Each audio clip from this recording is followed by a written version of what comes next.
J'ai vu le très attendu Gladiateur 2 en IMAX et je te dis si ça vaut la peine d'aller le voir au cinéma ou pas. Mais juste avant, moi c'est Martin Régaud et pour ne pas manquer mes prochaines critiques pour plusieurs films incluant A Complete Unknown, Baby Girl et Nosferatu, oublie pas de t'abonner. Gladiator 2 c'est un drame épique qui est la suite du classique sorti en l'an 2000 qui avait remporté 5 Oscars, dont celui du meilleur film. Si vous ne l'avez pas vu ou que vous voulez vous rafraîchir la mémoire, il est disponible sur Netflix en français ou en anglais. C'est encore une fois réalisé par Ridley Scott, sa main en vedette Paul Mescal qu'on a pu voir dans la série Normal People, Denzel Washington qu'on a vu l'an dernier dans The Equalizer 3, Pedro Pascal qu'on verra bientôt dans la deuxième saison de The Last of Us et le retour de Connie Nielsen qui était dans le premier film. Des années après avoir assisté à la mort du héros Maximus aux mains de son oncle, Lucius est forcé d'entrer dans le Colisée lorsque son pays est conquis par les empereurs tyranniques qui gouvernent Rome. Lucius doit se tourner vers son passé pour trouver la force et l'honneur de rendre la gloire de Rome à son peuple. Premièrement, c'est pas nécessaire d'avoir vu le premier film pour tout comprendre, mais ça aide à apprécier encore plus.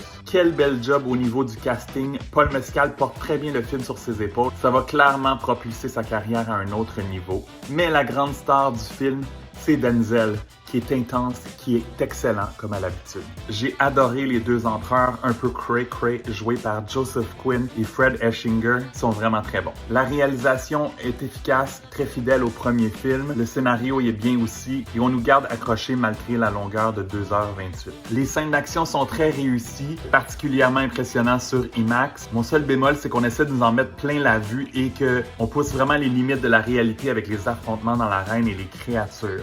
Cette suite n'est pas aussi bonne que le premier, mais c'est définitivement divertissant et réussi. Ça vaut clairement le détour au cinéma et je lui donne 4 étoiles sur 5.